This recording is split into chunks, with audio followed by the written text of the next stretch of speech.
Official.StreetSmarks@gmail.com is how you want to contact us. Listen to us right here exclusively on YouTube, Street Smart Audio.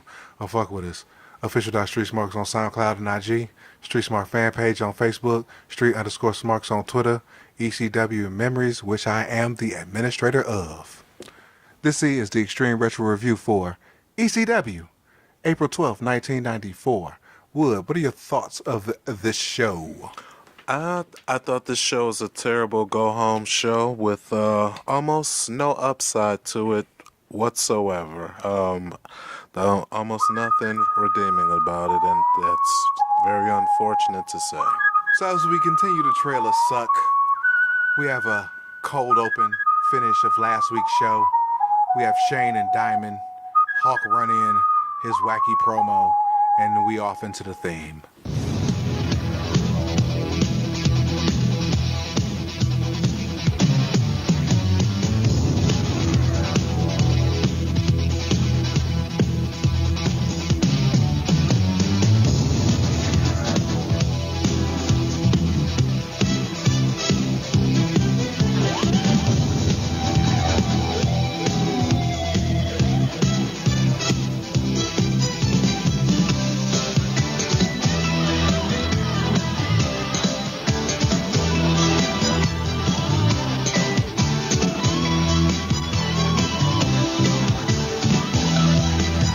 Joining the nest, he's recapping Shane and Hawk for the April 16th show that has no name and we have no care for. Shane and Jason struck a deal to get Mr. Hughes under the guise of Shane Douglas, the ECW heavyweight champion. Sully is with Shane and Sherry, and Jason walks in. He buries Sully's suit and offers Hughes to Shane. And if you need any services of Jason, they don't come cheap. But they do come. Sherry tries not to laugh throughout the whole segment. Yeah.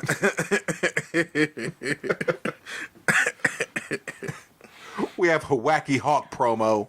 Moving on. Oh, shit. We got the Public Enema versus Mikey Whipwreck and Storm and Norman. Maddie comes in to tell the stipulations for the April 16th show that we have no name for and we have no care for. Public Enemy and the Bruise Brothers are in a lumberjack match. Yeah. And it is billed a human cage match. Yes. Who in the marketing department said that this was a great idea to name a match that is essentially that anyone that has watched wrestling longer than 2 days will recognize a lumberjack match when they see one? I can see if the motherfucking people were, strung together and made an actual human cage, like Human Centipede style. You know what I'm saying? So where a motherfucker just, eat the shit and shit the shit and shit the shit. Well, it wouldn't be like Human Centipede 2, where a motherfucker get fucking the ass in the end. Nigga be like, having a tasgasm and shit. Oh, man, yeah. But no, it's a damn lumberjack match. Big whoop. BFD. Oh, you sound very disappointed. I mean, I'm just saying. It's ECW. Why would you call a motherfucking lumberjack match a human cage match? I questions that need answers. I'm expecting motherfuckers to be holding hands and conjoined by the feet and mouths and ass and shit. Or fused together like a whole bunch of Mortys and shit. You watch Rick and Morty? I've seen a couple clips on YouTube. Haven't really watched it hardcore. Boo this man and insert Price is Right. So first of all, why is Rick and Morty so good that I'm getting booed and sound affected for not being a regular Rick and Morty watcher? What's so special about this show? One, because everybody else is watching it. Oh. And two, apparently if you watch Rick and Morty, you're a genius.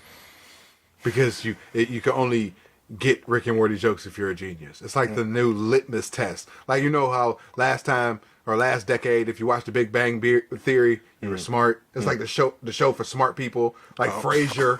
Frasier was a show for smart people. Or Dennis Miller was a show for smart people. You know what I'm saying? Holy moly. Rick and Morty is now a cartoon for smart people. I can't see them without thinking of Back to the Future. To me, That's what it's based off of. I say the first thing I always think of is Doc and Marty. Duh. And the flux capacitor. Yeah. And Biff. And he hates manure. You know what I'm saying? And Marty's mom has a thing for Marty. In 1955, of course. But anyway. Back to the match. It's complete squidash. Tag Mikey to a pop. Mikey still not getting any offense in yet. Stuff happens. Drive by for the dub. 1 star. The Enema talks shit in the camera. Back to Joey and Matty. Joey puts over Matt for the scoop. And he's going to call him Scoop. Wow. Right. I thought Scoop, you remember Scoop back in the day? His one-off appearance? You don't remember Willie Scoop Watts? Vaguely, but yeah, super vaguely. Get ready. Oh, he's making a return and shit. He's coming back. Get ready. Oh shit. Matty does the "I'm not sorry" bit. Slammed to a Public Enema Bruise Brothers package. Moving on. We have "What a Man" by Salt and Pepper and In Vogue, and cut in with Jason stuff. So that's Jason's theme music. So it's a Jason package mixed in with the actual video of "What a Man" by Salt and Pepper and In Vogue. Okay. Do you remember that song? Oh, yes, I definitely remember that song. They were sexy as fuck, eh? Oh, I loved In Vogue. I love Salt and Pepper and In Vogue. Who was the best looking In Vogue chick? Shoot. I don't know, I can't even picture their faces right now, to be honest. Either Dawn, Is that the light-skinned one? Terry, With the big titties? Cindy, or Maxine's top of first place. Which one did went with the firm? Dawn, That's who I like. chinky eyes. Oh yeah. She was sexy. That's my boo. Yeah, that was the one I first had a crush on when I was like 10. But then I grew to love every last one of those ladies because they're all sexy as fuck. In their own way. Now, between Salt and Pepper, who you like? I like them both. But if I had to choose one, Gun to your head. gun to my head, Pony Pone of one. I would go with Pepper, but I would be trying to cheat on her with Salt, though, just because I know Pepper seemed like she'd be more fun to fuck long term, but Salt, I don't know, it's just something that I would find instantly gratifying about just ramming her as hard as I could and shit. And I don't know. Once I did that, she'd be just average after that. Then I'd have to deal with her personality and shit. Nah, yeah, I'm smashing Salt and cheating with Pepper all day. You know what I'm saying? But yeah, I'm taking Salt, gun to my head, Salt all day. So You can get it. You can have her. But no, you're going second. So we got Joey in the nest. JT and Pitbull for the TV title at April 16th at the show that we don't know. We have no name for, and we don't care. Unbelievable. Sully with JT talking about fucking up his knee again. Yeah, He's asking him, is he ready? JT cuts another bland promo. Pitbull walks in, and he starts cutting a terrible promo himself. Says, Pitbull does his homework! JT's like, get to the point. You know what I'm saying? He's like, because Pitbull's rambling. And JT's like, get to the point. Pitbull turns up for like another 90 seconds. And I'm like, oh my God, shut the fuck up, Pitbull. So Pitbull keeps rambling, and he respects JT, but he's going for the knee. You know what I'm saying? JT's like, I respect that. You know what I'm saying? But let the better man win. They shake hands, and the whole exchange is like a complete mess at this point, right? Yeah. Oh my. So at least, I'm thinking to myself, at least Sully didn't fuck anything up. Yeah. You know what I'm saying? So moving on. So Pitbull keeps talking, and then he decks him, and he starts yelling, Saturday night! Saturday night! Saturday night! And I'm like, oh my God, Pitbull is completely fucking insane. Oh, man. So Joey curses Pitbull for what he did to JT Smith. If Joey could bet money, he'd bet on JT. Moving on. So we got Jimmy Superfly Snuka with Honey Q Robbins III versus Surfer Ray Odyssey. What? Complete LOL. Kmart suit chant. Couple of hope spots, but it's an extended squash. Actually, Snuka sold a lot for Surfer Ray Odyssey. I bet you he brought in some drugs. Surfer gets a plancha on HQR3. It's cut off. Deep slingshot suplex. Superfly splash for the dub. 1 star. Your thoughts? So does ECW have a quota on surfer gimmicks that they like an affirmative action for surfer gimmicks and shit? Because once Sandman is here, then it's like, we need somebody, and here comes Surfer Ray Odyssey. Is that what that's about? Put a tab in that. We'll come back to that later. Okay. So we got a Goof Cairo promo talking about Sandman. He details the feud. It's long. It's boring. It's detailing April 16th for a show that we have no name for. Right. And we have no care for. Moving on. Thanks, ECW. It's not for everyone. So we have the Putz Tommy Dreamer versus Sandman. Jump starts to heat. Putz gets thrown around. Comeback. Dreamweaver finish. And we got a ref bump. Sal runs down and strips the ref of his shirt for the win. Negative infinity. Sal throws animals in the crowd and he gets smacked by Sandman. That was awesome. Dud. So we got the weekly Paulie money promo. He's talking about April 16th. He's talking about Crash versus 911. He's talking about Sabu, and he's proclaiming him the Lord of the hardcore wrestling fans. Lord of the hardcores. Oh, man, that's a very boastful statement.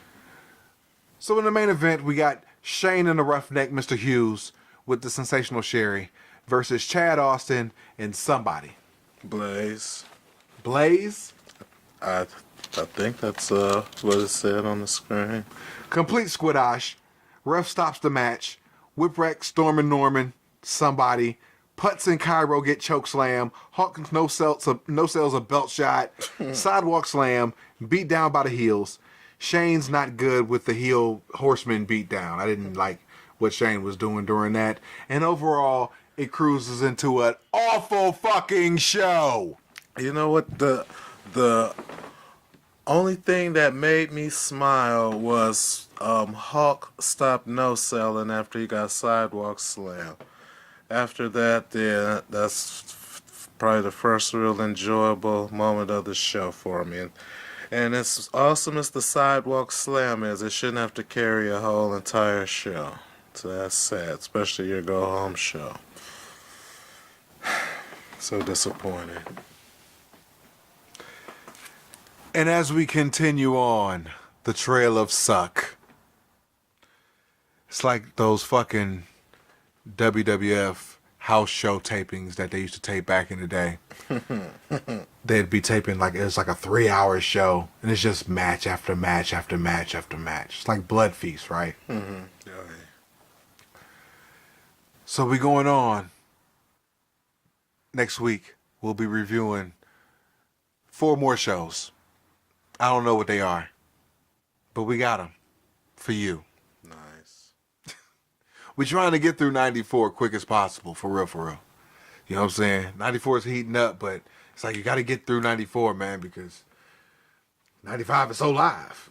I mean, when Shane throws down the belt, like, it's on and popping. And you see the Sandman, you know what I'm saying, turning heel. Shane's a champ, you know what I'm saying? So he has to establish himself as the champ and shit. Mm-hmm. You know what I'm saying? You got the Public Enemy, the tag champs and shit. So you got to see them solidify themselves. And that's why Funk steps down, you know, on the card. So, you know, Sabu's in and out for right now because he's doing Japan dates. So he's using them sparingly. So that's why he comes in for shows like March 26th and April 16th. You know, you got Dreamer losing matches. You know, you got Cairo losing matches. but they're involved in long storylines, so they're still getting over. So, I mean, it's got to coalesce at some point.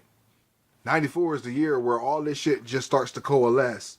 Where 95, where shit just pops. With the introduction of Raven and you know, the luchadors and the vanilla midgets and all them. Right. You know what I'm saying? So, like I said, another TV taping on the trailer suck. Until then, life is a work. Make sure you get paid for it. We out. Peace. Peace.